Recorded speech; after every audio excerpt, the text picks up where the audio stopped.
little more. A little more. You got it? Yeah. Yeah. Whoa.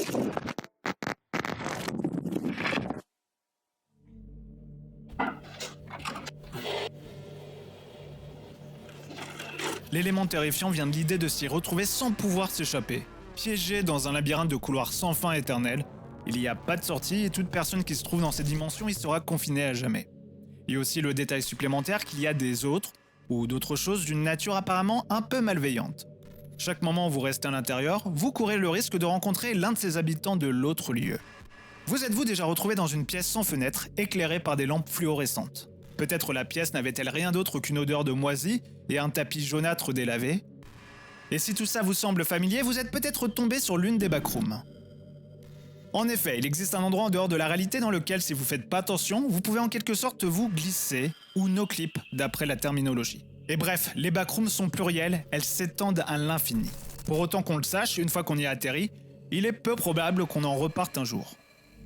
Ou enfin, c'est ce qu'on raconte. En réalité, les backrooms ont commencé par être un mème, puis elles sont devenues quelque chose de beaucoup plus grand. Si grand que j'ai toujours repoussé le moment de m'y plonger, car le sujet était si vaste et intimidant. Mais aujourd'hui, je pense qu'il est temps. Il est temps pour nous de nous pencher sur les backrooms, et depuis les dernières années, elles sont devenues l'une des pièces les plus appréciées d'Internet en matière d'histoire effrayante. Et parler de la chose est un peu délicat. Quand nous parlons des backrooms, nous le faisons la plupart du temps de deux points de vue différents. De l'intérieur du mythe et de l'extérieur du mythe. Vous avez compris que quand je dis mythe, c'est par rapport à toute la mythologie qui entoure les backrooms. En plus, il n'y a pas qu'une seule version canonique des backrooms. Il y a autant de versions qu'il y a de gens dans le monde. Mais l'histoire du mème, son origine et la façon qu'il a évolué pour devenir ce qu'il est aujourd'hui, est tout aussi tortueuse et complexe. C'est pourquoi la vidéo va tenter d'aborder ces deux aspects. C'est pas exhaustif bien sûr, mais ça vous aidera peut-être à donner un sens aux backrooms. Nous parlerons de ce qu'elles sont, d'où elles viennent et où elles sont situées. On parlera aussi de comment y accéder et de ce que vous y trouverez. Puis, une fois que vous aurez les bases, on va parler des fun footage sur YouTube. Vous l'avez compris, on va s'enfoncer dans les vidéos flippantes. Bref, bienvenue dans mon propre iceberg des backrooms.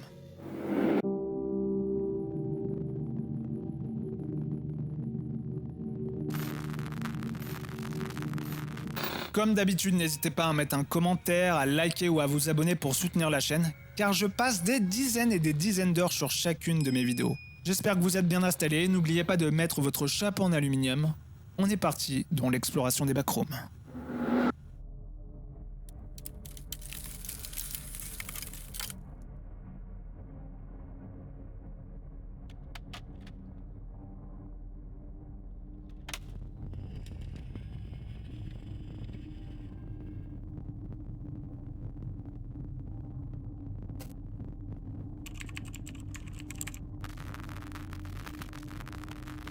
Bon, il est difficile de répondre à la question de savoir ce que sont exactement les backrooms.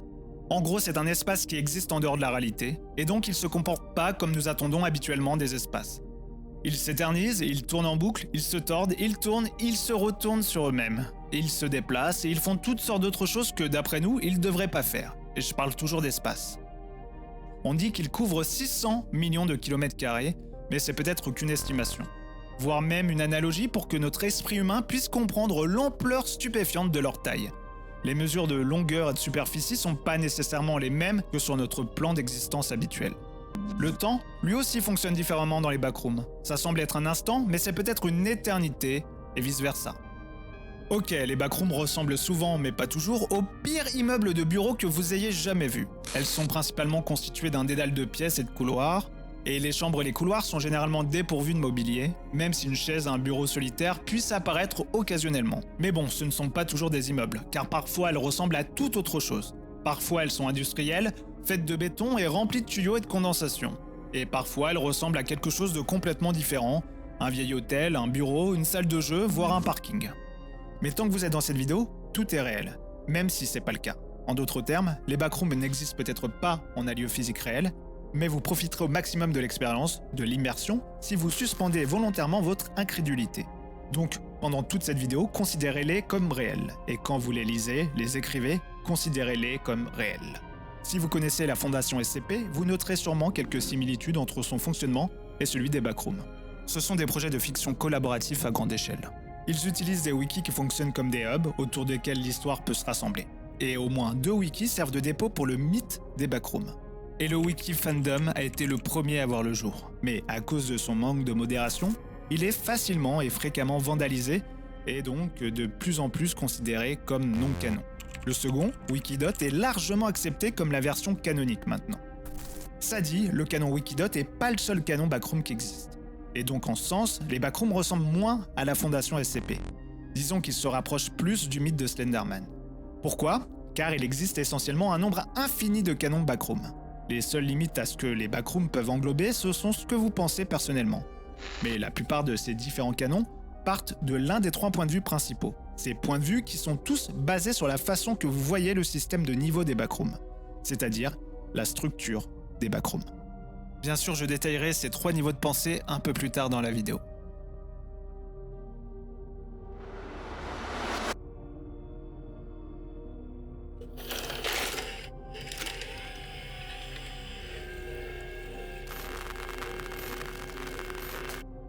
Comme pas mal d'idées, le mythe des backrooms est inspiré d'une image, et c'est un phénomène courant dans la communauté des creepypasta, avec des histoires remarquables comme Slenderman, le sommeil russe, etc. Ils trouvent leur origine dans une image inquiétante qui explique qu'une histoire fictive a ensuite été proposée. Quand l'on demande d'où viennent les backrooms, on parle généralement de la personne qui a créé l'idée fictive des backrooms. Et bien qu'un certain nombre de mystères existent quant aux origines du même, nous pouvons déterminer une date et un moment précis où le concept a vu le jour. Et donc les backrooms ont vu le jour sur le forum paranormal de 4chan le 12 mai 2019. Et c'est suite à la réunion de 2 contenus bien distincts pour former un tout. Vous allez vite comprendre. Le premier élément de contenu est l'image. C'est la quintessence de l'image des backrooms que vous verrez chaque fois que vous chercherez quelque chose sur le sujet. Cette image a été postée par un utilisateur pour lancer un fil de discussion sur les images troublantes. L'utilisateur demandait aux autres membres du forum de poster des images inquiétantes qui sont pas normales. Bref, la grande majorité des images qui ont suivi représentaient aussi des lieux, des endroits étranges, vides et inquiétants. Elles n'ont pas vraiment quelque chose de menaçant, mais elles semblent étrangement menaçantes. Bien sûr, il faut dire que cette apparition de l'image en 2019 n'était pas la première fois qu'elle apparaissait sur 4chan. Elle a fait ses débuts un peu plus d'1 an auparavant, le 22 avril 2018. Elle était postée sans aucun contexte supplémentaire dans un fil intitulé « Image maudite ». C'est donc la première pièce du puzzle. En réponse à l'image du fil de discussion « Image troublante » de 2019, un utilisateur a demandé « Qu'est-ce que c'est ?» Puis en réponse à cette question, un autre utilisateur a posté le texte suivant. « Si vous faites pas attention et que vous no-clip hors de la réalité, dans les mauvaises zones, vous finirez dans les backrooms. Il n'y a rien d'autre que la puanteur de la vieille moquette humide, la folie du mono jaune, le bruit de fond sans fin des lumières fluorescentes. Et environ 600 millions de kilomètres carrés de pièces vides segmentées de façon aléatoire dans lesquelles être piégé. Que Dieu vous sauve si vous entendez quelque chose errer dans les parages, car il vous a clairement entendu. » Puis en l'espace de 2 jours, quelqu'un, on sait pas c'est qui, a combiné l'image originale et ce morceau de texte en une macro-image. Elle est apparue dans un nouveau fil de discussion, dans lequel le posteur demandait que quelqu'un lui explique les backrooms. Et à partir de là, la macro s'est répandue, devenant d'abord un mème, puis un univers fictif entier et collaboratif. Donc l'association du texte et de l'image est vraiment remarquable. Tout d'abord, ça donne non seulement les dimensions, mais aussi les caractéristiques de ce lieu. Ça suggère aussi l'idée que quelque chose dans ce cadre vous entendrait. Donc, ça vous donne l'impression d'être seul, mais d'être pas vraiment seul. Et oui, ces 2 pièces originales contiennent tout ce qui caractérise aujourd'hui le mythe des backrooms. La terminologie, la méthode d'arrivée, l'apparence physique et d'autres détails liés au sens, la taille et la nature apparemment infinie de l'endroit. Sans oublier qu'on ne connaît rien de tout ça. Et surtout, la présence possible d'autres entités qui ne vous veulent pas forcément du bien. Bref, ces quelques phrases ont suffisamment de contexte et de suggestions pour inciter d'autres créateurs à utiliser les backrooms comme cadre pour leur propre histoire. C'était le point de départ d'un exercice de construction du monde, du mythe.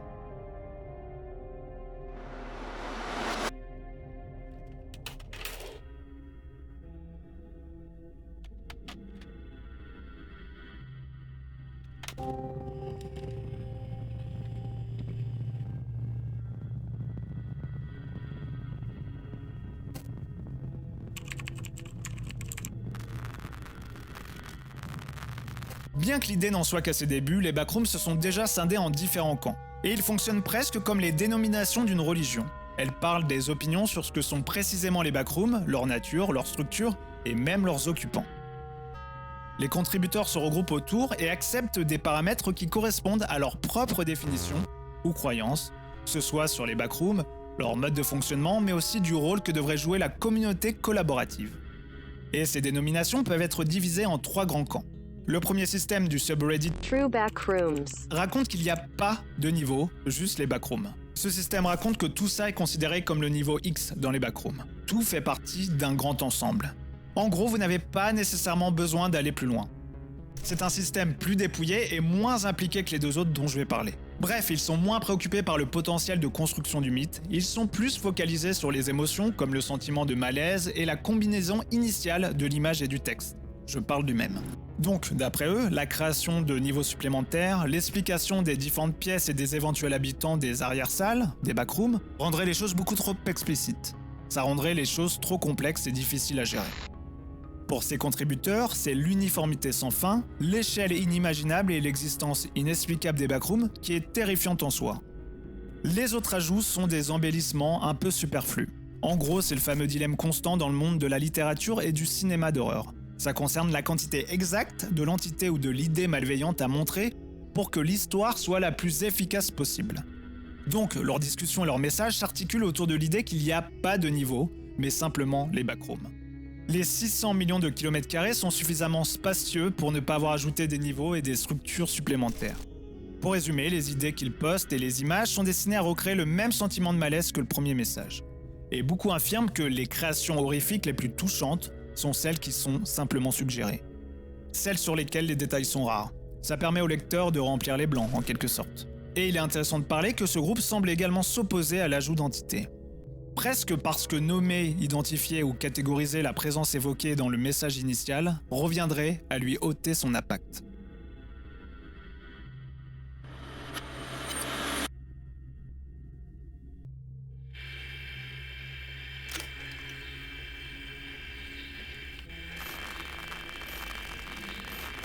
Ensuite, il y a le deuxième système, souvent nommé Extended Lore. Dans ce système, il existe un nombre infini de niveaux. Ils sont tous différents et personne ne sait le nombre exact de ces niveaux. Et donc le canon Wikidot est la principale collecte d'informations sur ce système. Dans l'ensemble du Wikidot, il est entendu que les backrooms fonctionnent d'après les règles de l'Extended Lore. Donc c'est naturellement dans cette troisième catégorie que l'expansion la plus large du mythe s'est jouée. Ça inclut diverses entités et groupes d'entités, des monstres et des organisations d'exploration. Bref, le contenu de l'espace et de ces niveaux n'est limité que par l'imagination des contributeurs.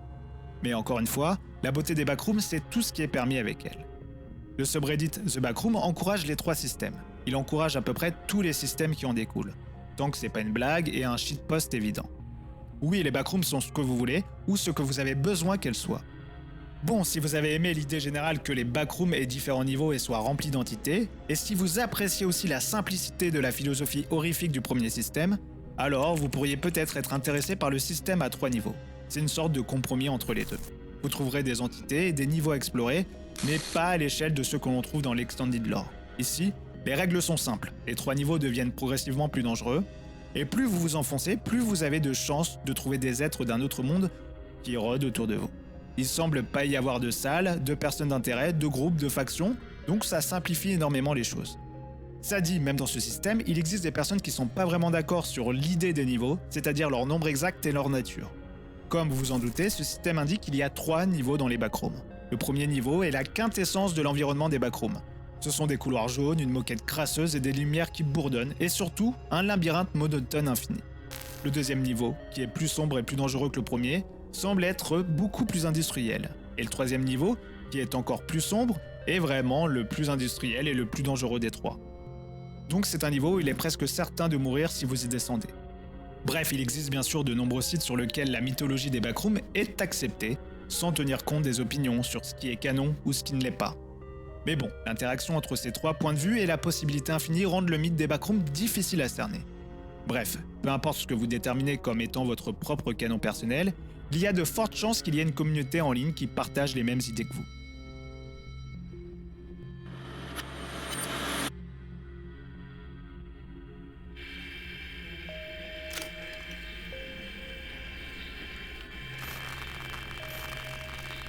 Bon, les origines des backrooms restent inconnues, et l'endroit précis où se trouvent les backrooms dans le temps et l'espace est inconnu. Tout ce que l'on sait, c'est qu'elles se trouvent en dehors de la réalité dans laquelle nous vivons habituellement, et que l'on peut s'y rendre par hasard de pratiquement n'importe où. Donc j'ai pas réussi à trouver beaucoup d'informations sur le sujet. Le mieux que j'ai trouvé est une page du wiki fandom, mais comme ce wiki est vandalisé, il est considéré comme obsolète maintenant. Donc c'est peut-être pas la plus fiable des sources. Pour ce que ça vaut, au moment où vous regardez cette vidéo, les backrooms pourraient être une sorte de rêve collectif, voire une initiative du gouvernement. Ouais, je me rends compte que c'est une réponse quelque peu insatisfaisante, mais bon, c'est ce que c'est. Ok, il est peut-être bon de rappeler que l'attrait des backrooms réside en partie que tant de choses restent inconnues. En d'autres termes, il vaut peut-être mieux que nous ne sachions pas d'où elles viennent, ni où elles sont. Il vaut mieux laisser certaines questions sans réponse.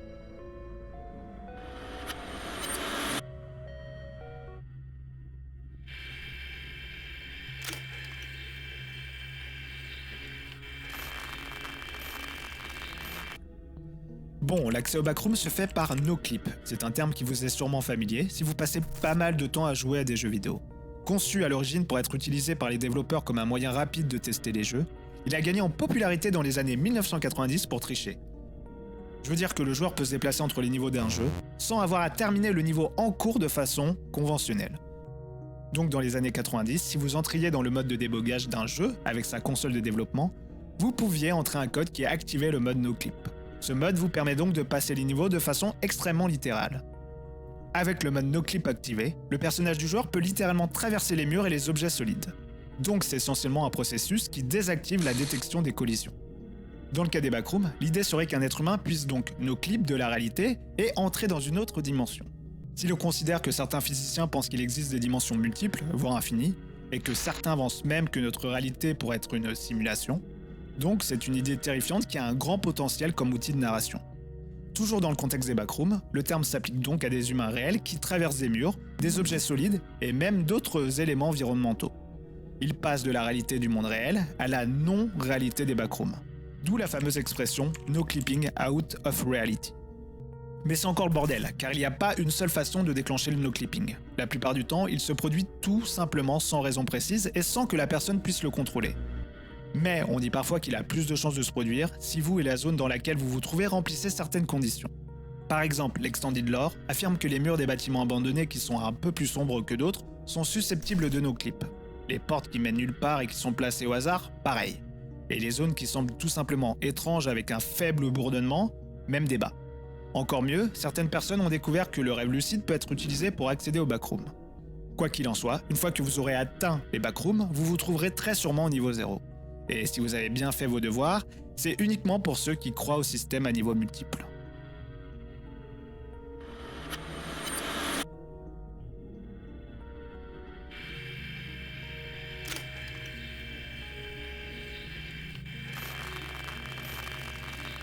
Il existe aussi des pièces spéciales situées dans certains niveaux. Ces pièces sont divisées en catégories même si la plupart d'entre elles sont considérées comme normales. Il y a relativement peu de salles, enfin, seules quelques-unes ont été documentées dans l'Extended Lore. Je veux dire, il y a des informations sur seulement une vingtaine d'entre elles et elles sont réparties sur une poignée de niveaux. Elles peuvent être inoffensives comme la salle Manila du niveau 0.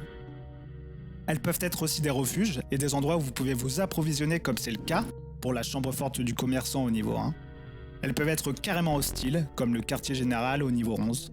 Enfin, elles peuvent être simplement bizarres, comme les toilettes de Mark au niveau 2. N'allez pas dans les toilettes de Mark, ça a l'air mais vraiment louche.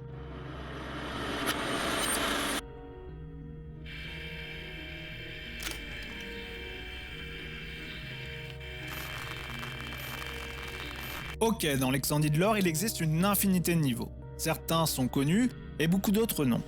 Et ils sont divisés en 3 catégories. Il existe les niveaux entre guillemets normaux. Il existe les niveaux secrets car ils n'ont pas de placement ordinal. C'est-à-dire qu'ils ne sont pas numérotés, et il est difficile, voire impossible de savoir où ils se trouvent par rapport aux autres niveaux. Pour commencer, certains niveaux ressemblent au niveau 0. Ils ont le même sentiment d'incomplétude, d'abandon et de liminalité. D'autres en revanche ressemblent à, disons, des environnements plus spécifiques. On trouve une banlieue au niveau 9, une jungle au niveau 37, une pizzeria de style Chuck E. Cheese et une salle d'arcade nommée Roller Rocking Pizza au niveau 40. Les niveaux présentent différents degrés de sécurité. Les plus sûrs sont classés dans la classe 0 et les plus dangereux dans la classe 5. Ok, la façon de passer d'un niveau à l'autre varie. Par exemple, pour passer du niveau 0 au niveau 1, vous devez no-clip à travers la réalité de la même façon que pour entrer dans le niveau 0. Je me répète, de la même façon qu'une personne entre du monde normal, si vous avez suivi. Mais à partir du niveau 1, il y a 2 façons de passer à un autre niveau. Vous pouvez atteindre le niveau 2 simplement si vous errez suffisamment longtemps, mais vous pouvez aussi atteindre le niveau 19 si vous traversez des trous que vous pouvez trouver dans les murs. Et à partir du niveau 19, il n'y a qu'un seul moyen de se rendre à d'autres niveaux. C'est une porte rouillée et endommagée qui peut être ouverte de force si vous poussez assez fort. Et cette porte peut mener à l'un des 5 niveaux suivants. Le niveau -1, le niveau -2, le niveau 5 et le niveau 12. Ah, j'allais oublier le niveau 20. Bref, si je dis tout ça, c'est pour illustrer la complexité des backrooms. Et surtout pour illustrer que rien n'est figé dans les backrooms. Car tout ce que je dis peut toujours changer. Ce que je veux vous dire, c'est que c'est putain de compliqué. Voilà ce que je veux dire. Et chaque niveau est unique. Bref, si vous n'avez pas de connaissances approfondies et si vous n'êtes pas guidé par le Wikidot, vous devez vous débrouiller au fur et à mesure. Mais bon, avancer à l'aveuglette est très dangereux dans les backrooms.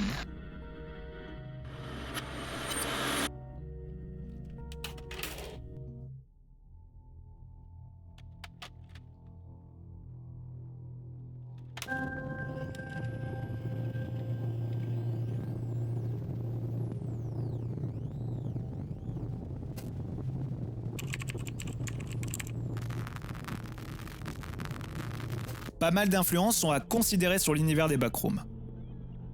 Par exemple, le concept d'un labyrinthe habité par une créature ou une chose maléfique, il remonte au mythe grec avec l'histoire de Thésée et du Minotaure.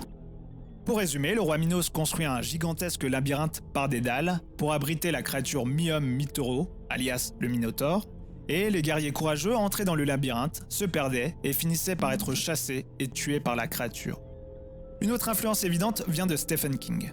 On retrouve la nature obsédante des couloirs qui s'étendent à l'infini et le caractère inquiétant des bâtiments d'entreprise ou uniformes comme les hôtels. L'adaptation au ciné de ces livres, alias Shining et la chambre 1408, montre bien tout ce que j'essaie de vous dire. On peut continuer dans le cinéma avec les films Matrix, qui présentent une réalité extérieure à la nôtre. On y trouve des lieux qui se poursuivent à l'infini et se déplacent sans qu'il soit possible d'en sortir. Pour finir dans le projet Blair Witch, les personnages semblent répéter des boucles dans la même zone encore et encore. Bon, sans oublier le concept le plus large d'un lieu parallèle hors du temps dans lequel les êtres humains peuvent être condamnés. C'est évidemment l'une des caractéristiques des grandes religions depuis des siècles. Et l'idée des niveaux ressemble un peu aux 9 cercles de l'enfer de Dante. Mais le plus proche de l'idée originale posée par la photo des backrooms est celui du purgatoire et des limbes. En gros, c'est un lieu qui n'est pas le paradis, ni l'enfer, mais une étape intermédiaire. Oui, c'est un lieu de néant qui a fait partie de la doctrine catholique lors de nombreux siècles. D'ailleurs, on disait que c'était là que les non-baptisés allaient après la mort. Cet état est pas menaçant en soi, mais c'est vraiment son étendue, car son étendue est éternelle et il n'y a pas d'échappatoire. Oui, c'est similaire au concept des limbes, mais c'est présenté d'une façon très moderne, en quelque sorte. Vous l'avez compris, tout ça pourrait décrire le sentiment de se réveiller dans l'une des backrooms. Voir ces lumières vacillantes et de découvrir que vous n'êtes plus qui vous étiez et que vous ne le serez peut-être plus jamais.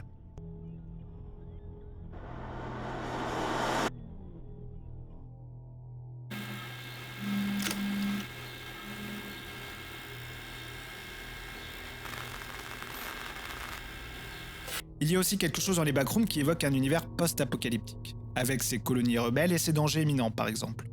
On pourrait dire que les backrooms sont des vestiges de ce que les humains ont créé et qu'ils ont laissé pourrir. Sans la distraction d'humains dans les photos, l'espace nous aide à réaliser que même dans le confort de notre propre maison, de notre propre quartier ou même de notre ville, nous sommes dans rien d'autre qu'un désert artificiel. Un désert artificiel fait pour nous distraire de la réalité et de la spontanéité de notre monde naturel. Oui, les backrooms nous montrent des images de monde sans humains.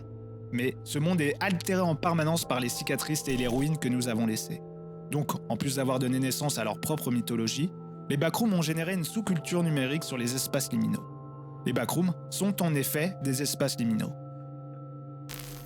Ce sont des exemples parfaits comme quelque chose de relatif à une phase intermédiaire et transitoire. Les espaces liminaux sont souvent des lieux entre deux destinations, des aéroports, des stations-service, des parkings et des hôtels. Les espaces liminaux sont des lieux où nous sommes entre le familier et le complètement inconnu. Là seulement, notre ancien monde est laissé derrière nous, même si nous ne sommes pas encore sûrs de la nouvelle existence. C'est l'espace sacré où l'ancien monde peut s'effondrer et où un nouveau plus grand peut se révéler. Ce sont des espaces qui étaient autrefois pleins de vie. Parfois, les espaces liminaux peuvent être positifs, mais les backrooms ne sont pas ce genre d'espace. L'idée d'être coincé dans un espace liminal, piégé à jamais dans un lieu conçu pour être éphémère et impermanent, est tout simplement horrible. C'est un peu comme si l'on était piégé dans l'esprit d'un enfant même si l'on est adulte. Comme si l'on était obligé de passer la nuit dans un aéroport. Il y a un sentiment d'impuissance dans le concept des backrooms. On a vraiment l'impression d'être dans les yeux d'une biche qui vient d'être piégée. Elle vient d'être piégée dans un endroit où l'on n'aurait jamais dû se trouver. Car on parle constamment d'être suivi, on parle aussi de monstres, d'entités mystérieuses, de colonies et de fêtards assoiffés de sang. Et certaines des entités sont les restes d'anciens humains devenus fous dans les backrooms. D'une certaine façon, les backrooms semblent être des manifestations de la peur, comme la peur de l'inconnu, la peur d'être oublié et la peur d'être perdu à jamais dans le vide. Donc, vous êtes condamné à errer éternellement, à la recherche de quelque chose. Ça fait froid dans le dos tout ça. Ok, il est clair que les backrooms ont quelque chose à voir avec de lointains souvenirs d'enfance. Pour les jeunes qui entretiennent la communauté liminale de TikTok, les backrooms sont nettement nostalgiques et évoquent des temps révolus. Par exemple, un TikToker liminal nous raconte « J'ai l'impression qu'une grande partie de notre génération est assez endurcie et assez âgée pour commencer à regarder en arrière. Car le monde dans lequel nous vivons actuellement est peut-être trop douloureux à supporter. Les images liminales capturent simplement ce sentiment d'être quelque part où vous êtes déjà allé en des temps meilleurs. Mais la beauté de la chose est quelque peu personnelle à chacun. » Freud pensait aussi que nos peurs de l'étrange étaient liées à nos peurs de la mort et de la dissolution. C'est logique étant donné l'anonymat des backrooms. En gros, le simple fait d'être en vie et d'être conscient de la mort fait naître en nous un sentiment d'étrangeté. Et si c'est le cas, les backrooms sont peut-être qu'une autre manifestation de notre peur de la mort. Elles s'accentuent quand nous pénétrons dans un lieu qui nous semble familier, mais qui ne nous convient pas tout à fait. Un lieu qui est peut-être parsemé de morts et de pertes d'une façon qui nous rappelle notre propre mortalité. Elle nous fait sortir de notre acceptation complaisante de la réalité pour révéler les fissures qui entourent toutes nos vies.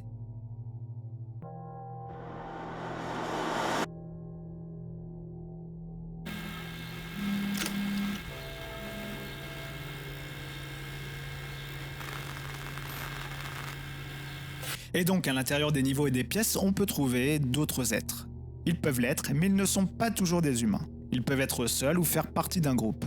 Ils peuvent être arrivés par hasard dans les backrooms, comme vous. Ils peuvent avoir toujours vécu là. Ils peuvent être limités à des niveaux spécifiques, mais parfois on peut les trouver n'importe où. Bref, ça varie d'un être à l'autre. Bon, les groupes et les factions ont tous des objectifs différents. Certains d'entre eux cherchent à remodeler les backrooms, alors que d'autres ont pris l'initiative de documenter tout ce qu'ils peuvent sur les backrooms. Il est sous-entendu que le Wikidot est l'œuvre de l'un de ces groupes, alias le Major Explorer Group ou MEG. Et parmi les travaux du MEG, on trouve une liste de personnes d'intérêt. Ça parle des individus que l'on peut rencontrer dans les backrooms et qu'ils ont jugés importants d'une façon ou d'une autre. Certains d'entre eux sont d'anciens opérateurs du MEG qui ont quitté le groupe ou ont été évincés du groupe, comme le Ratmaster et le Dr. Shield. D'autres en revanche semblent avoir été associés à aucun groupe à un moment donné, comme Cubileia. D'autres encore brouillent la frontière entre personnes d'intérêt et entités. En gros, certains ont l'apparence d'un individu, mais ce sont d'autres choses. Et quand je parle d'entité, je veux dire qu'il y en a pas mal à trouver dans les backrooms. C'est là que les backrooms sont le plus semblables au SCP. Je veux dire que le Wikidot détaille plus de 200 créatures qui se cachent dans les différents niveaux. Bon, vous vous en doutez, mais les entités vont de neutres à hostiles. Certaines doivent être approchées ou évitées selon les besoins. Mais certaines entités peuvent être utiles, comme l'artiste. Si vous la trouvez au niveau 57, et si vous respectez ses règles, elle se fera un plaisir de vous approvisionner en fournitures.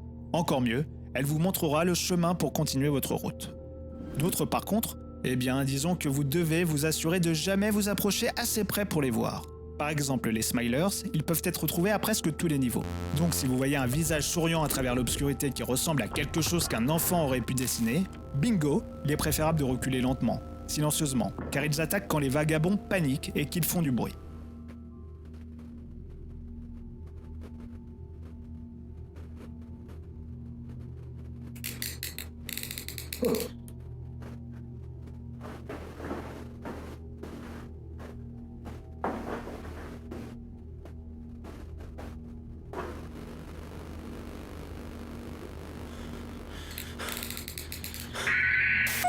Personne ne sait à quoi ils ressemblent de près, car aucun de ceux qui les ont vus de près n'a survécu.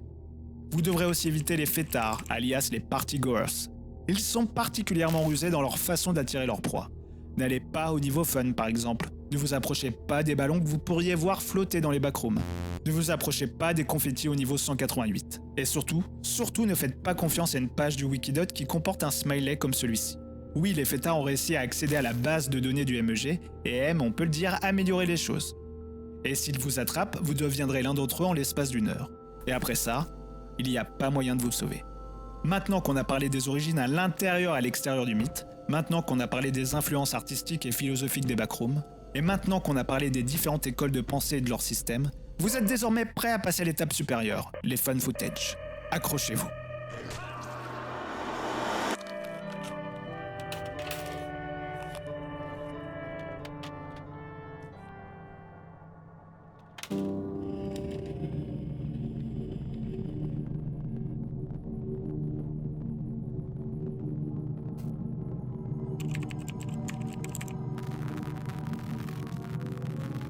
Bon, pour parler des fun footage, on va parler d'une personne en particulier, Kane Parsons. C'est un cinéaste et artiste d'effets spéciaux en Californie. Il poste son travail sur YouTube et sur Instagram sous le nom de Kane Pixels.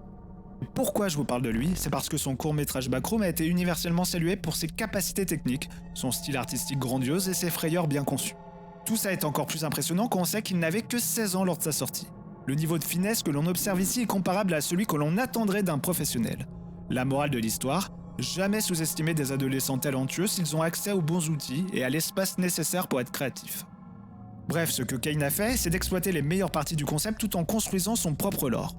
Après tout, c'est logique. Comme les backrooms n'ont pas un seul vrai canon, il en résulte une expérience narrative unique. Donc son premier court-métrage de 9 minutes s'est avéré n'être que la partie visible de l'iceberg. Dans les semaines qui ont suivi sa publication, Kane a publié pas mal d'autres vidéos. Et si vous les placez dans l'ordre chronologique correct, elles racontent une histoire bien plus grande. Je veux dire, les débuts d'une histoire gigantesque. Et cette histoire a tout pour vous séduire. Elle implique un laboratoire de recherche secret, des voyages transdimensionnels et un grand nombre de personnes disparues. En bref, c'est une histoire sur l'orgueil scientifique et la folie des humains qui essaient de jouer à Dieu. Donc, pour terminer notre descente jusqu'aux abysses, je vais vous parler de l'histoire de l'univers des backrooms de Kane Pixel. D'ailleurs, il semble que la série est toujours en cours d'élaboration. Alors gardez à l'esprit que ce que nous pouvons discuter en ce moment même est l'histoire connue à ce jour. Tout d'abord, nous allons parler des vidéos dans l'ordre où elles ont été téléchargées sur son compte YouTube. Ensuite, nous parlerons de l'histoire qu'elles racontent lorsqu'elles sont toutes réunies. Et enfin, nous parlerons de ce que je ne sais pas encore.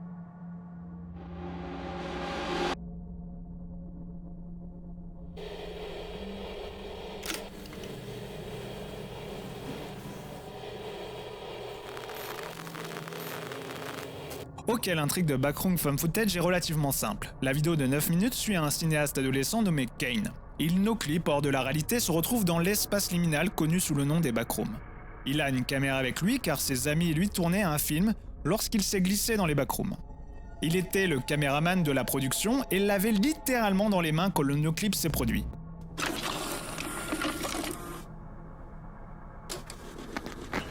Sound. Camera. Rolling. All right, and action. Cut. That was good. That was good, guys. All right, that was good. I'm thinking we get a wide angle, and then we're done. Okay? All right. Yeah, cool. Like how much further? Like A little more. A little more. you got it? Yeah. Yeah. Whoa.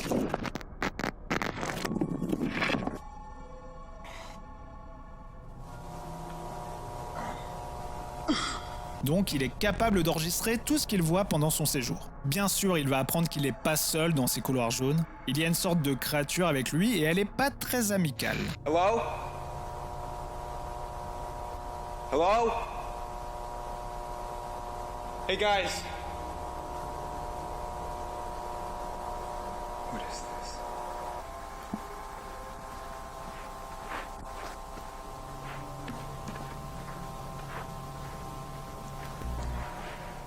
Whoa.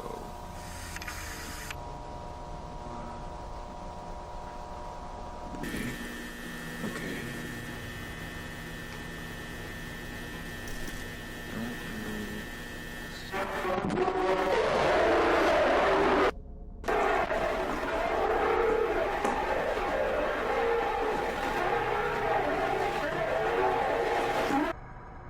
Après avoir passé un certain temps à explorer et essayer d'y échapper, Kane est finalement rattrapé par la créature.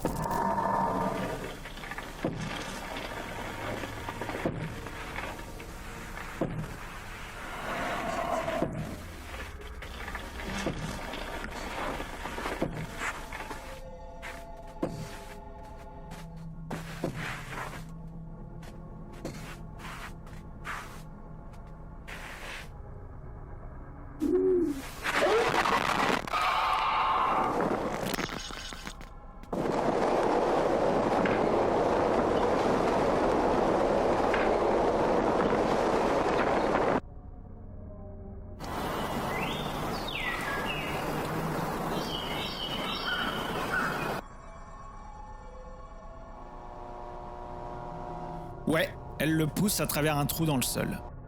Après, il semble de retour dans notre réalité. Malheureusement, il revient dans la réalité quelque part dans le ciel. Peut-être qu'il est dans un avion, peut-être pas. En tout cas, Kane s'écrase au sol et meurt sûrement sur le coup.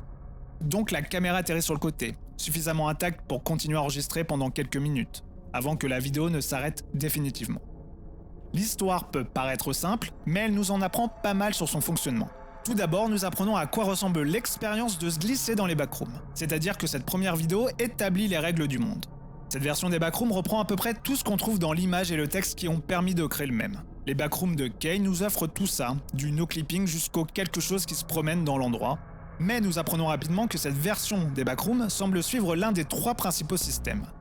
KanePixel suit le système des 3 niveaux. J'en ai déjà parlé plus tôt dans l'iceberg. Mais comme je suis sympa, on va de nouveau faire une petite synthèse. Et donc, dans System, les backrooms ont 3 niveaux, ni plus ni moins. Le premier, généralement identifié comme le niveau 0, correspond aux backrooms tels qu'elles apparaissent dans le même. Le deuxième, le niveau 1, est plus sombre et plus dangereux avec une apparence industrielle. Et le troisième est le plus sombre et le plus dangereux et le plus industriel des 3. Quand Kane explore les backrooms, il commence donc au niveau 0. Ensuite, il saute dans un trou vers le niveau 1. Il semble aussi voir le niveau 2 s'étendre à travers une sorte de gouffre.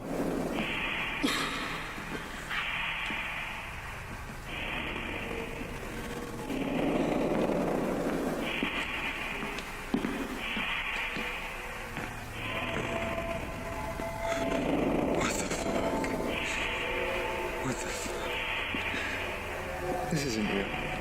This isn't real. This isn't real. Et plus tard, il trouve une porte marquée sortie de secours. Cette porte mène à un petit escalier et à une autre porte qui le ramène au niveau 0.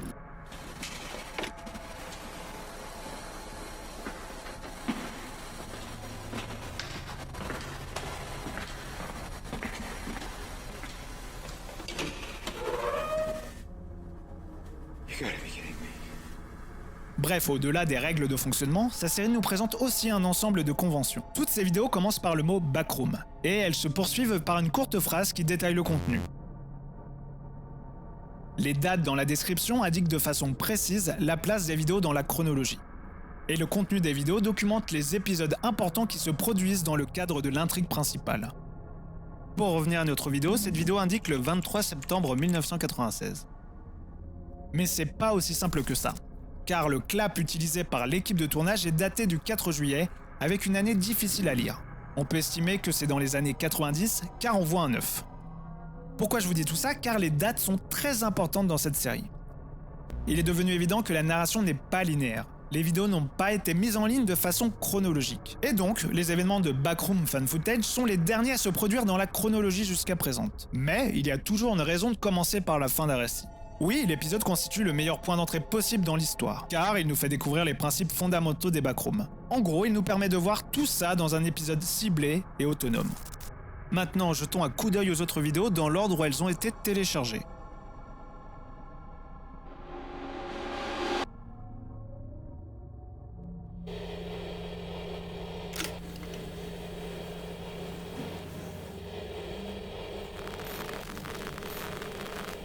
La série se poursuit mais avec l'introduction d'une série de vidéos secondaires, c'est-à-dire qu'elles sont non répertoriées. Le lien vers la première se trouve dans la description de Backroom Fan Footage, et si l'on suit ce lien, on arrive à une vidéo intitulée MAR 1190 archive.tar. TAR est un fichier d'archivage de fichiers basé sur Unix qui vous permet de regrouper pas mal de fichiers dans une archive. Vous l'avez compris, il est similaire au format .zip. Le TAR a été lancé en 1979, c'est donc une technologie un peu plus ancienne. Bon, le titre nous dit exactement ce que l'on voit dans le contenu. Une série de fichiers archivés dans un seul fichier .tar le 11 mars 1990. Plus précisément, ce sont des fichiers d'images. Donc la vidéo est essentiellement un diaporama de vieilles photographies. Mais de quoi? C'est pas tout à fait clair car nous voyons pas mal de scientifiques, de machines et d'ordinateurs. Et ils sont tous d'apparence vintage. Je veux dire, les ordinateurs présents ont un look des années 1960, Mais les moniteurs ressemblent davantage à la fin des années 1980. On aperçoit aussi une installation qui est peut-être en cours de construction, mais on ne sait pas exactement à quoi elle est destinée. Enfin, ça c'était avant que les dernières photos n'apparaissent. L'une d'entre elles représente un scientifique dans une sorte de salle d'observation. La pièce est équipée d'un écran d'ordinateur et affiche des images de sécurité des backrooms. Bizarrement, une des fenêtres donne directement sur les backrooms. Il n'est pas clair si la salle d'observation se trouve à l'intérieur ou à l'extérieur des backrooms. Et l'image suivante semble être quelque chose dans les backrooms intitulé Null Zone 4. On peut alors penser que la salle d'observation pourrait être située dans la Null Zone 4, et les Null Zones sont sûrement des zones sûres en quelque sorte. Et le dernier fichier ressemble à une sorte de porte, mais pas à une porte normale. Nous y reviendrons un peu plus tard. Bref, cette vidéo non répertoriée nous présente aussi un format que les autres vidéos non répertoriées suivront. Et même si ce format est différent des vidéos de la série principale, les vidéos secondaires ont des noms de fichiers à la place des titres.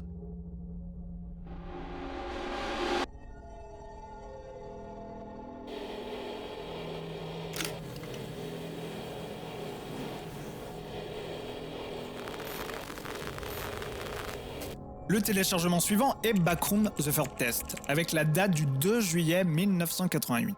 Pour la première fois dans la série, nous avons droit à une narration. Elle est prononcée par un programme de synthèse vocale et il y a aussi des sous-titres. Bref, la narration nous raconte ça. Le 2 juillet 1988, le centre de recherche A5 a testé pour la 3e fois son système de distorsion magnétique à faible proximité.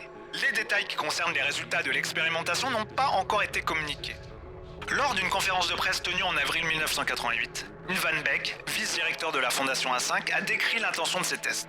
Il déclare « Si le programme reçoit un soutien suffisant du gouvernement des États-Unis, il offrira une solution à tous les besoins actuels et futurs de stockage et d'habitation, et permettra d'économiser des milliards de dollars sur la construction et la gestion des propriétés. » Plus tard, ce que nous voyons est une séquence de la fameuse porte située à la fin de l'archive Pointard, et l'heure indique 3h17.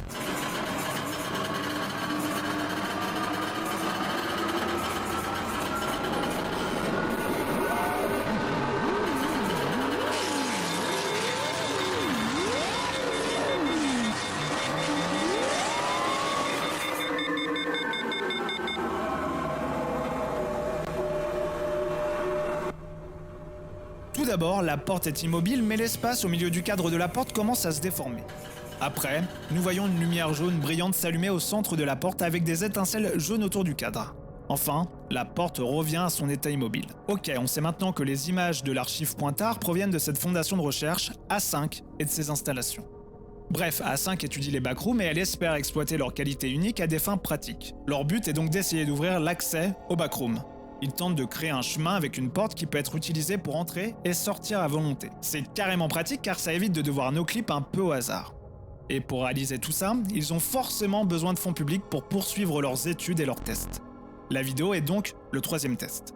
C'est sûrement l'un des moyens pour susciter l'intérêt et obtenir des fonds. Mais ce que nous savons pas, c'est si A5 a simplement trouvé les backrooms ou s'ils les ont créés.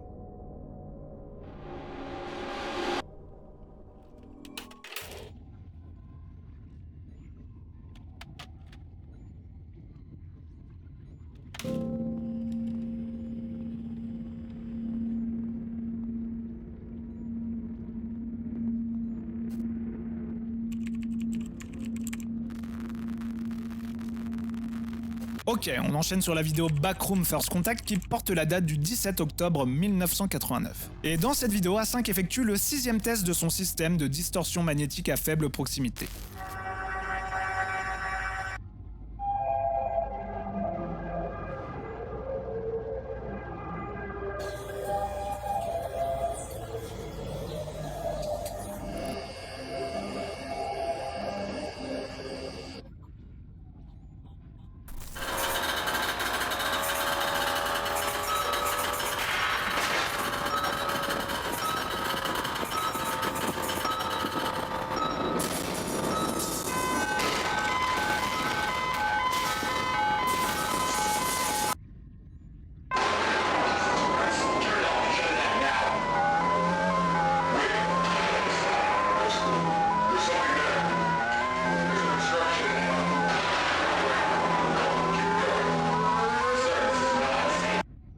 Mais cette fois, il semble qu'ils réussissent. On nous montre quelque chose qui ressemble à la carte d'un labyrinthe qui se déroule sur un écran d'ordinateur.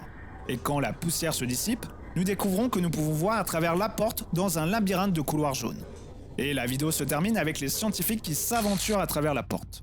Et ici, nous rencontrons la deuxième vidéo non répertoriée. Comme la première, elle se trouve dans la description. Elle s'intitule « Collatéral.mov ».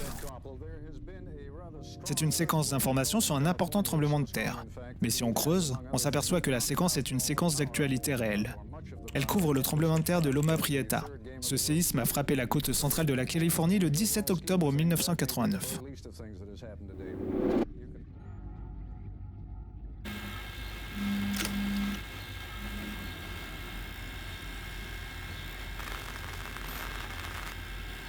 Ensuite, nous avons Backroom Missing Person avec la date du 3 février 1990. Nous voyons un montage d'affiches de personnes disparues. Il y a Nicholas Bolton, Margaret Watson, Janice Scott, un homme blanc sans nom et un petit enfant nommé Ellis White. Puis nous voyons un graphique qui montre que le nombre de cas de personnes disparues signalées a augmenté de façon spectaculaire à partir de la fin de 1989.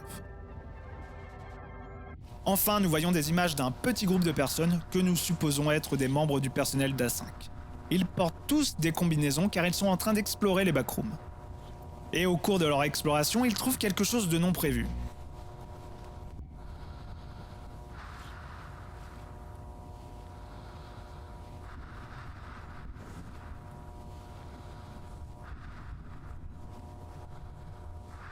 Les restes d'un homme assis, appuyé contre l'un des murs jaunes des backrooms.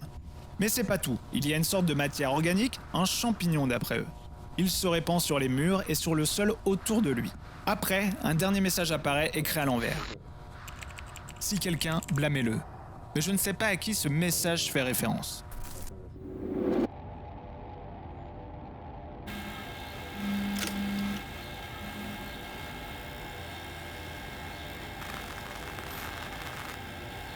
Nous avons maintenant Backroom Informational Video avec la date du 29 février 1990. Elle nous donne des infos sur A5 et ses règles sur l'exploration et l'étude des backrooms. Tout d'abord, l'ensemble du projet est nommé projet KV31. Son but est l'étude et le développement du système de distorsion magnétique à faible proximité d'A5. La porte qu'utilise A5 pour accéder au backroom est nommée le threshold. Les autres termes traduits qui désignent le projet sont la machine, la porte, les backrooms, le complexe et les couloirs. Les règles d'exploration consistent à ne pas parler du projet à l'extérieur de l'établissement. Ne pas s'approcher de la porte sans supervision guidée et ne jamais entrer seul dans les backrooms. Toutes les expéditions doivent comprendre 3 personnes ou plus. Après, nous voyons un groupe de 4 personnes du personnel A5 entrer dans les backrooms, mais l'un d'entre eux est séparé des autres après avoir entendu quelque chose dans l'un des couloirs, et après avoir ressenti une sorte de décalage dans la réalité. Il erre donc dans les backrooms pendant un certain temps, et il finit par découvrir ce qui ressemble à une porte de sortie. Elle mène à une sorte de salle d'observation, mais les lumières sont éteintes, il n'y a personne à l'intérieur.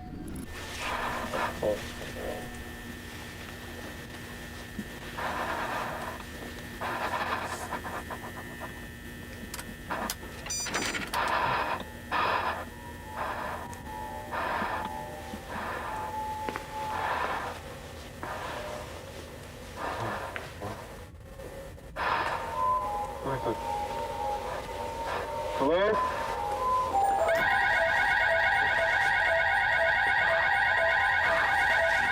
Hey!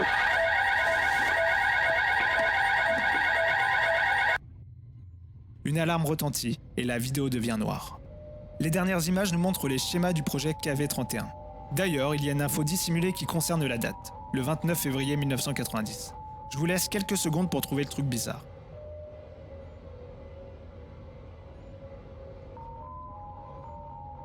« 1990, c'était pas une année bissextile. Le 29 février 1990 n'existe pas. Ou enfin, pas dans la réalité que nous connaissons. »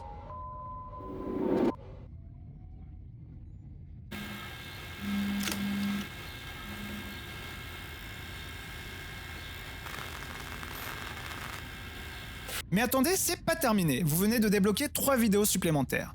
Backroom, Autopsy Report. Vous vous souvenez du type aux champignons ? Eh ben, il existe une vidéo à ce sujet. Backroom Autopsy Report du 5 février 1990 est une autopsie pratiquée sur son corps. On découvre que le champignon contient des bactéries, et ces bactéries peuvent soutenir les parties vitales du corps, mais consommer les parties non vitales. Ça permet aux victimes de rester en vie beaucoup plus longtemps qu'elles le seraient normalement. Vous avez dit glauque ? On enchaîne maintenant sur Backroom Motion Detected. Backroom Motion Detected du 5 mars 1990 est assez simple à expliquer. C'est l'installation des premiers détecteurs de mouvement à l'entrée des backrooms.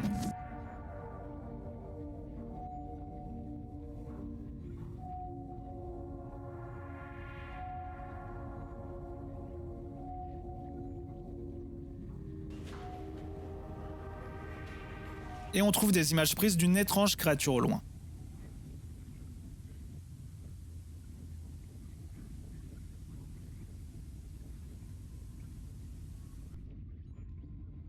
Et enfin, je vais vous parler de la dernière vidéo disponible à ce jour. Et je vais pas m'éterniser sur le sujet, car il n'y a pas grand chose à dire dessus. En gros, elle montre le début des études sur la création extradimensionnelle. C'était le 10 mai 1982. Ouais, ça commence à dater. Ok, même si nous ayons une assez bonne idée jusqu'à présent, l'histoire est loin d'être terminée. Il reste encore pas mal de chemin à parcourir pour compléter le récit. Et je vous donne rendez-vous sur la chaîne YouTube Ken Pixel pour aller regarder les vidéos quand il les ajoutera au fur et à mesure. Car tout ce que je vous dis aujourd'hui est ce que j'ai pu récolter à ce jour. L'histoire est à continuer.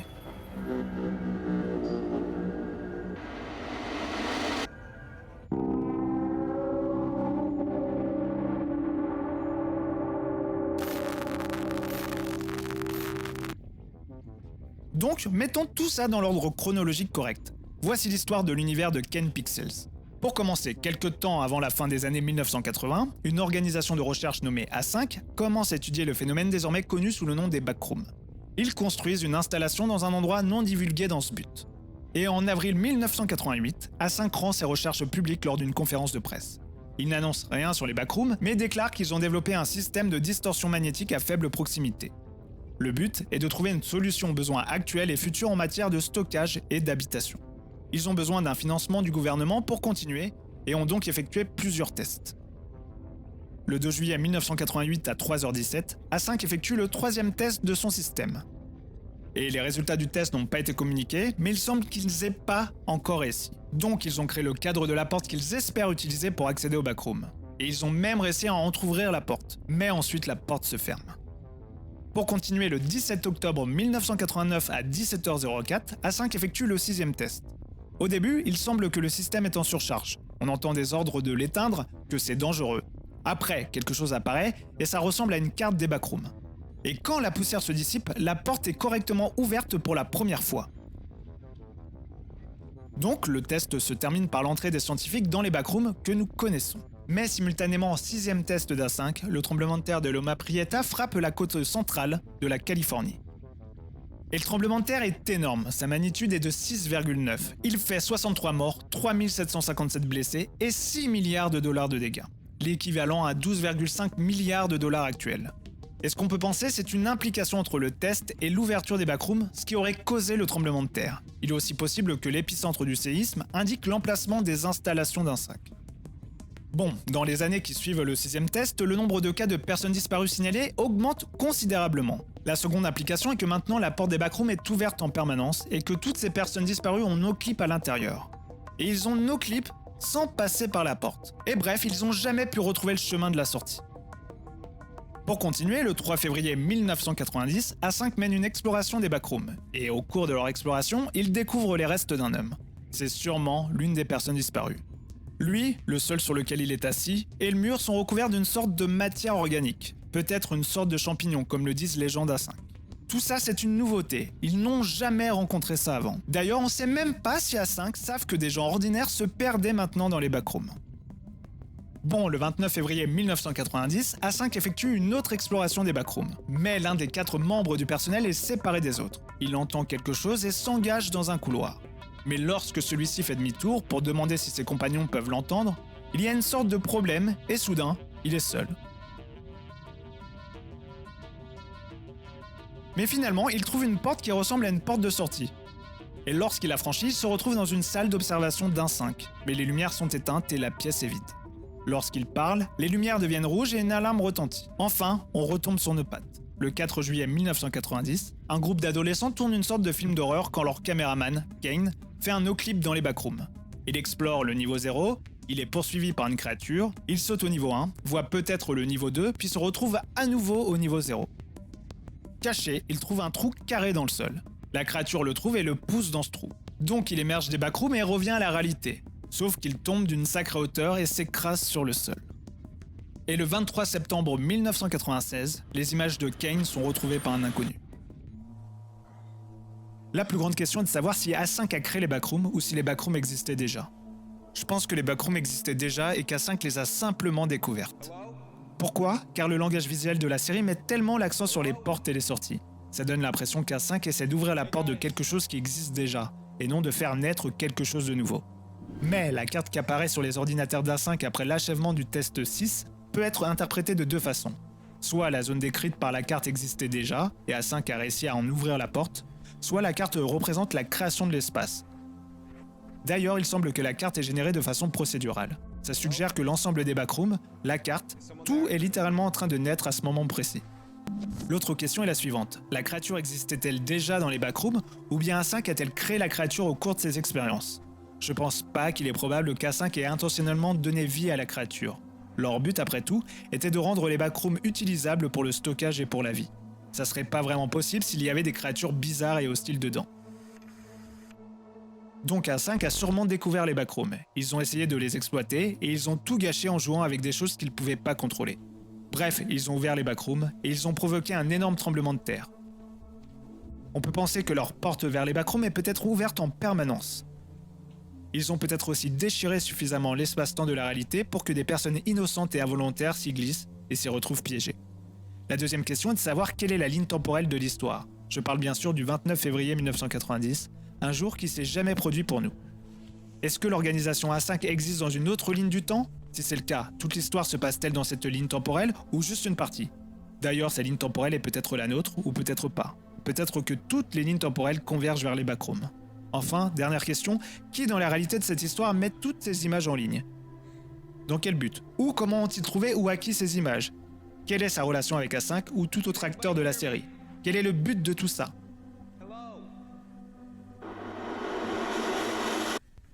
Merci d'avoir regardé la vidéo, n'hésitez pas à me dire dans les commentaires quelle est votre école de pensée sur les backrooms ou si vous avez une théorie sur la création des backrooms. Pour ma part, je suis plutôt sur le système des 3 niveaux. J'aime avoir des informations, mais je trouve que l'Extended Lore donne trop de détails. Par contre, il est génial pour le côté créatif de l'écriture collaborative. Mais je préfère les histoires d'horreur avec le monstre qu'on aperçoit au loin. Je trouve que l'inconnu est terrifiant, et c'est aussi pour ça que j'adore les backrooms. N'oubliez pas de vous abonner, de liker la vidéo si c'est pas le cas, et vous pouvez aussi rejoindre la chaîne sur YouTube, c'est vraiment l'équivalent du sub sur Twitch. Ça m'aidera beaucoup dans le développement de la chaîne. En attendant, prenez soin de vous, et à bientôt pour de prochains icebergs.